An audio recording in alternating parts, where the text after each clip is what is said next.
was a recluse when I first met him, yeah, and the world has changed. He's very much on a course of establishing himself as an artist. He comes from an unconventional path, so in a way that's freedom, follow unconventional developments, which is brilliant.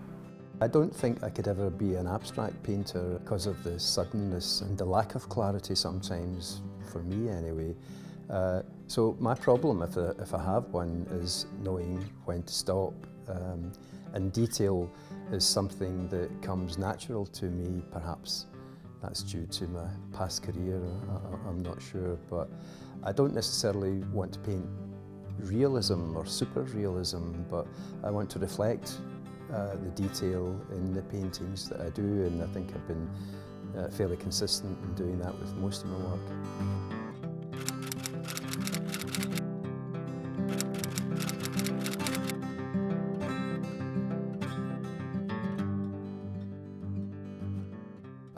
Well, I've always loved looking at, well, all kinds of art, but portraiture was something that I found fascinating to look at as a child, and I was interested more in the technicality of how artists could create images that were almost lifelike. When I started painting, I felt that I would like to have a go at trying to learn how to capture images of people, but I wanted to do something just a bit more for the portraits, to have not just an image of a person, but to have some additional interest and some story perhaps behind it. So I would do, for example, the first portrait I did was of my wife Kathy, but instead of painting her face, I painted the back of her head because she has this wonderful hairstyle and jewellery that she wears that interested me. When we first met about 9 years ago, and obviously talking about, you know, each other's interests, he talked about art a lot, how he loved art, but then along comes family, children, work, and he almost gave up the sort of paintings. He had a few, but it had been one of these distant dreams, and he talked about when we retire, you know, I'm going to start again. So we retired about 6 years ago, and that Christmas I went into town, didn't tell him anything about it, but got him this surprise easel for his Christmas present, which was pristine and beautiful at the time, and now all the marks of the paint and the dirt and the artist, and he's been using it ever since then.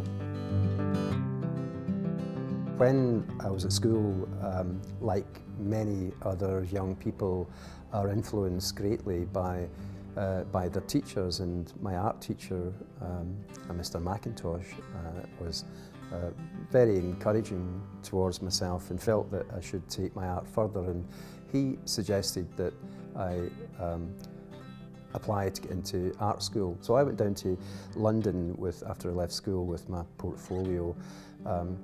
However, it was at a time when, as I was approaching the doors of the art school, all the students were walking out.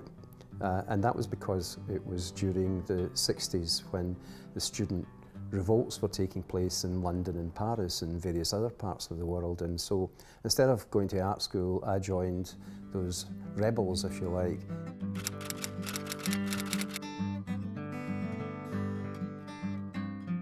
Circumstances brought me back to Glasgow, where I was in a situation where I needed to find work, and so the first job I was offered was in a pathology department in the Western Infirmary, curating the pathology museum. And that led me into the post-mortem room quite often to collect specimens for the museum. And one day the pathologist working on a patient asked me if I'd assist him at the PM, which I did, and I found that really fascinating on a couple of levels. One, the extent that the pathologist went to establish exactly how the person had died, looking for any other pathology contained in the patient. But also it gave, for me, for the first time, a look at a I think I felt privileged to be able to look inside a human being and see how wondrous it was, how it's made up and how it works and so on. If I were to reflect back to my childhood, in the 50s, when going to the cinema, it was very common to see newsreels of the discovery of the concentration camps and how those victims had suffered and died. And I don't suppose that would be allowed to be viewed today by children in cinemas, but it had a huge impact on me, how on earth two things: one, the Holocaust had came about, and two, how those people who had to clear up the mess that was left behind by the Nazis, how they could do that. And that kind of fascinated me, I suppose, and was locked into my memory bank for many years, so that when I first encountered a person who had died, it was a very strange feeling, but a bit like the painting, the image tends to be diluted by the scientific approach that we have to establishing why that person had died, and that kind of takes over the assault on your optic nerves, if you like.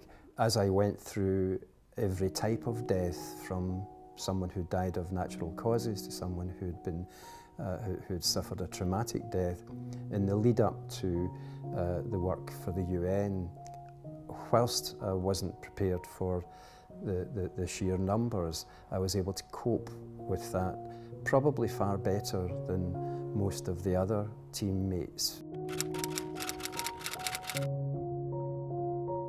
In 1995, in northern Bosnia, aerial photographs discovered mass graves, and there was huge public pressure, international pressure on the UN to do something about it.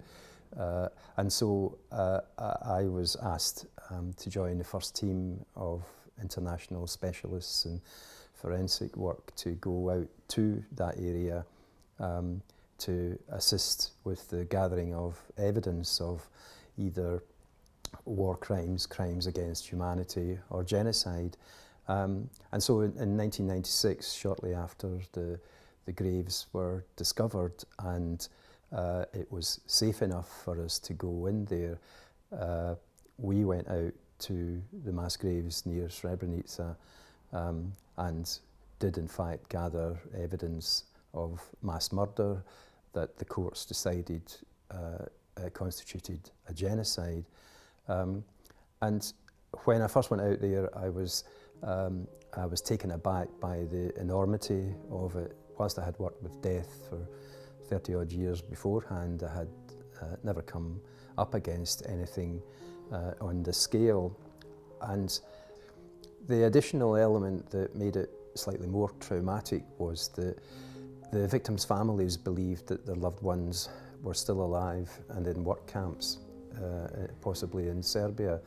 And so they would appear every day at the gates of the temporary mortuary looking for some kind of information about their loved ones. And when they discovered that, that their children, their husbands, fathers were dead, added to the daily trauma of going to work. And so the women of Srebrenica were there in the morning when we arrived. They waited all day for any news of their loved ones, and they would be there in the evening when we left. And I felt quite guilty that we couldn't really help them because we were there to establish evidence for the courts.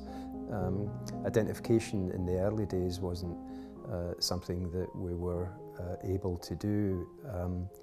One of the most distressing elements of the Srebrenica genocide was that the Serbs, on realising that international teams were coming out to, were coming after them basically, they re-entered the original primary graves. They removed all the bodies from those graves, tore them apart using mechanical diggers, and then dispersed them, or the body parts, throughout northern Bosnia in places where they thought we would never find them, or if we did, we would never be able to put them together again. In fact, that side of it has been a major forensic achievement because of the 8,500 who were killed. 6,500 bodies have been put together again and positively identified, so that the families can finally, after 20 odd years, go to a place where they can visit the graves of their loved ones, instead of in these horrible places that are mass graves. And when you see into one for the first time, your first thought is that you have to get them out of there and give them some dignity and respect in death, if only for the sake of the families. If we've achieved anything, I feel that's something that we've done to help the families.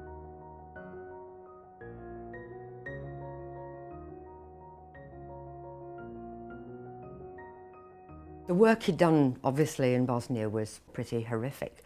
And quite frequently he would wake up in the middle of the night shouting or screaming, and his body almost sort of shaking. And it talked me through, it was just the nightmares of the experiences that he'd had, and one particular horrendous one where he was lowered to try and get a tally of the bodies into this container, and he was dropped by mistake and ended up in this container of dead bodies. And that is a particularly vivid one that I know used to come to him, and he used to shout and scream and shake. But since he started doing particularly the paintings about Bosnia that were in the Witness exhibition, there's been a major reduction in those nightmares. The paintings had an incredibly cathartic effect upon him, and I won't say he never has them, but they are significantly reduced since then.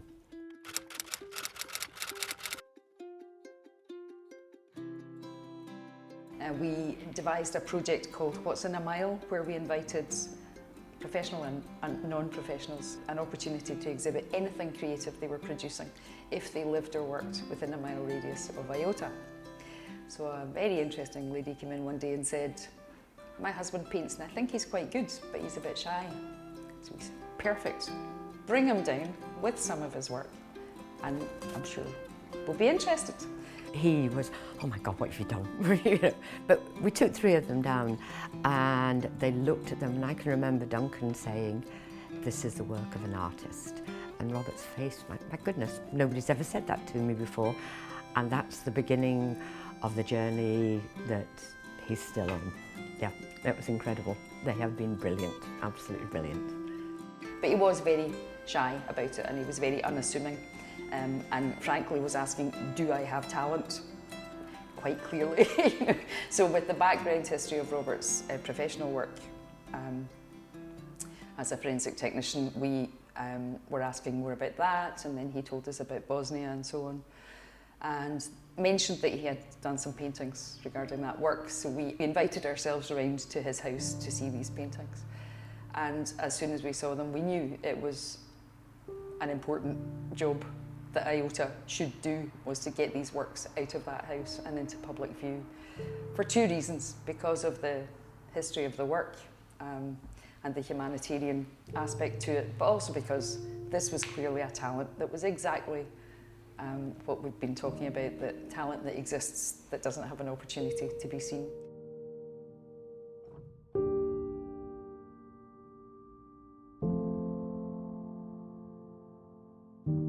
He had never had any intention of showing this work. It had simply been a means for him to exorcise the ghosts, to express his own dismay and terror at what he'd seen, frankly. So he had never seen, he'd never considered, never thought that this work would go outside of the house, actually. So initially we offered him an exhibition here, but we knew we were intent on finding a bigger venue than our little corner shop. It was important that a wider public saw it, which was why we took it to the Mitchell, where it was seen by a great number of people, as it should have been. There's a painting called the Srebrenica line that I think sort of captures in some detail what I did as part of my job in gathering the evidence. And it's a painting, in fact, of a colleague of mine, and when you look at it, at first it's a woman hanging out washing, and to look at it in a bit more detail, you see that the woman's wearing theatre scrubs, and the clothing is, some of it's quite tattered, and there's also a blindfold in the painting, which was quite common when we discovered bodies that were blindfolded and had their hands tied behind their back. There's a Bosnian slipper to indicate that they were Muslim victims, and there's a child's shoe, because it wasn't only the men that were killed in that genocide. The women were treated abysmally.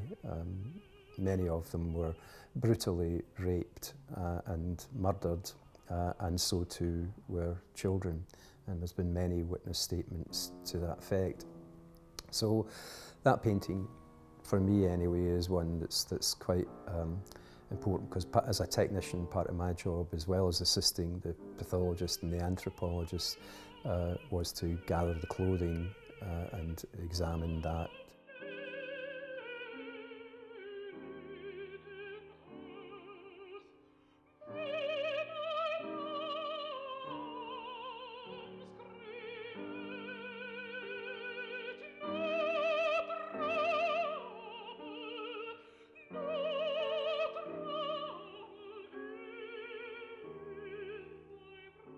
This was an unusual war artist scenario where Robert was not commissioned as an artist to go and paint these things. Robert experienced what he experienced in Srebrenica and so on, and other sites across the world, but needed as a human to come back and express them. And this is the job of an artist.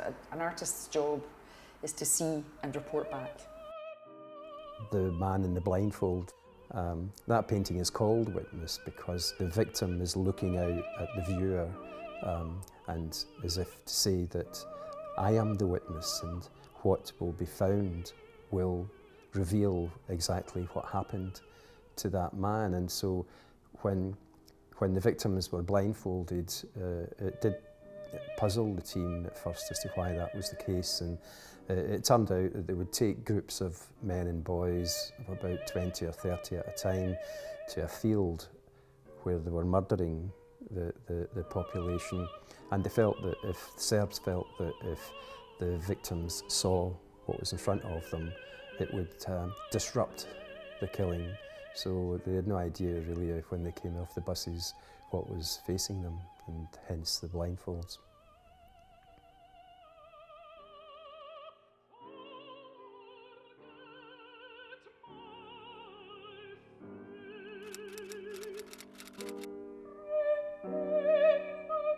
I wanted to try and educate people in this country that I knew about what had happened there, because when I first returned from Bosnia after a month or so working out there, I was shocked that it wasn't what we had witnessed wasn't in the front pages of all the newspapers.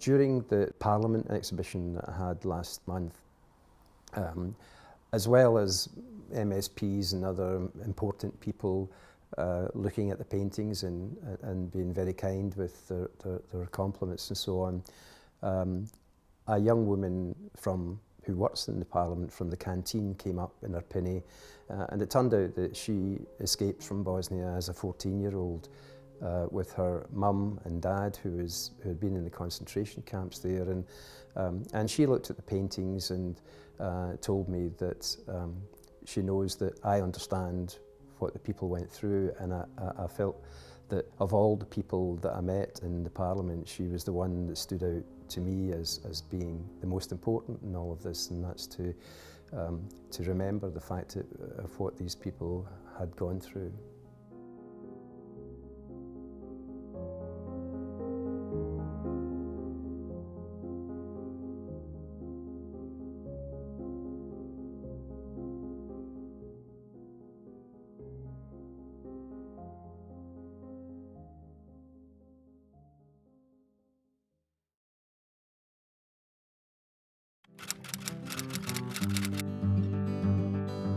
This is my cityscape painting, the third of 3 paintings depicting life in Glasgow.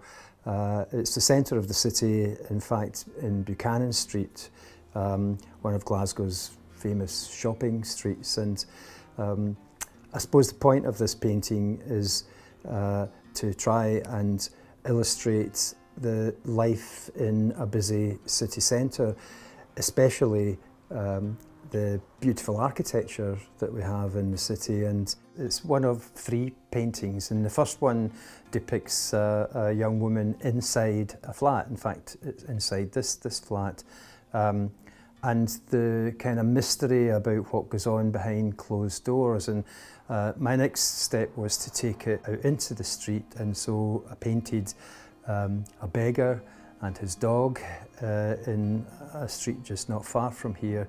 His dog, by the way, his name's Gyro. I wanted to do one more picture, but to increase the intensity of it, I felt that the next stage and the final stage would be to do a large painting of a bigger part of the city. So I went out for a walk one day and through the streets of Glasgow. These buildings, as well as what was going on at the time, said to me that this could work in a bigger painting. But there was also something quite surreal to me about people coming out of the dark into a bright street like this from underground. So I wanted to depict just a cross-section of people in Glasgow shopping or going about their daily business. It's not what I would call totally realistic, because if you look at some of the colours, they're maybe a bit brighter than they would normally be. However, that is the colour of the city in my eyes. I try to continue the process of producing a painting as far as I can possibly take it. And so detail is quite important to me, and it doesn't bother me at all to sit with one tiny piece of a painting and work on it sometimes for days. So at the moment I'm doing a similar sort of texture to that I was doing earlier on this one, and it may look a bit boring, but it's actually quite therapeutic. It's just hundreds and thousands of little dots, and because I've got the main design of the painting already drawn out, so I would just pick a section and try and build on the texture, just using black and white and silver paint. From my experience, most people have the confidence to reach a stage where they're happy with their particular type of painting, and so I think it's a positive thing in a way for people to develop their own skills and apply them, rather than trying to remember what someone in art school may have taught you. I'm not sure, really, to be honest, because I didn't go to art school, how much of actual practical aspects of art people are taught to paint. I would suggest that they might gain the confidence to be able to develop their own styles, so on, but that comes kind of naturally to them over a period of time, as it's becoming true for me. You know, as I said earlier, I don't stress about I don't stress any more about how to achieve a particular look or texture. I just work on it until I'm fairly satisfied that that's what I set out to achieve.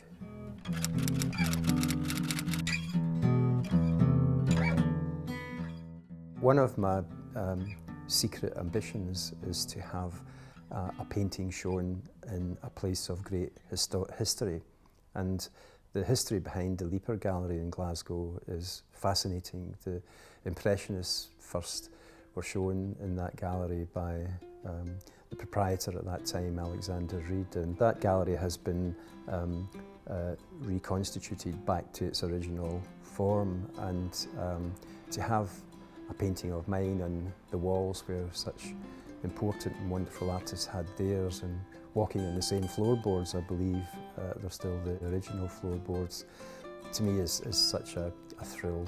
I'm actually very proud to have a painting in there, and I hope that I'm not preventing other proper artists from showing their work. This is a group show, and Robert is taking part in it, and we first of all came across Robert a few months ago when we learnt about his work in former Yugoslavia and the artwork that he created.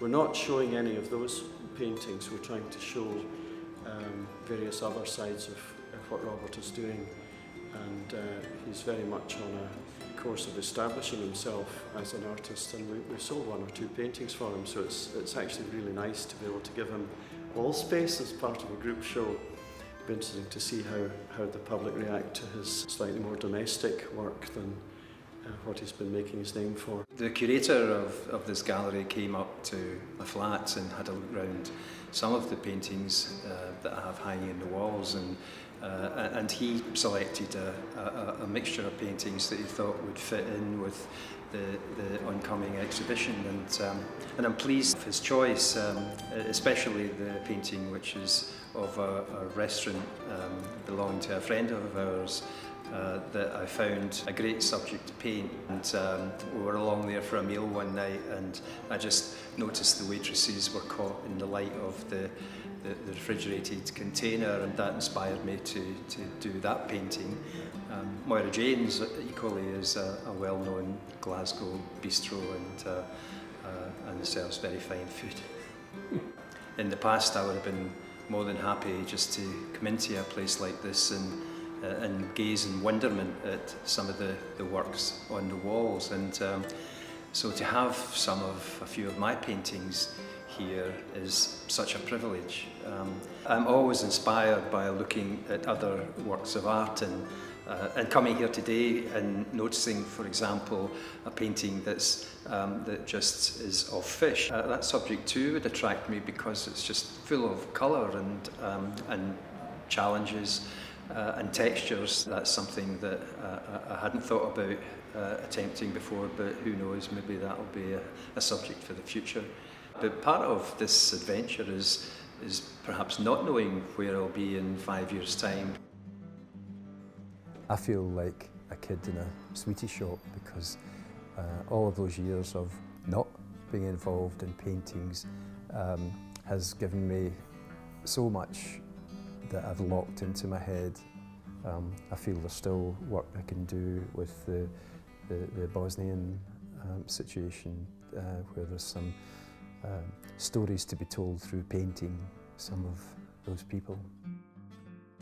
Although I would say that I'm still learning, I don't fret about challenges now. In fact, I welcome them, because every time I do something different, I learn a lot from that, and I think I'm close to the stage where I can paint now for pure enjoyment, and that was what I'd set out to do.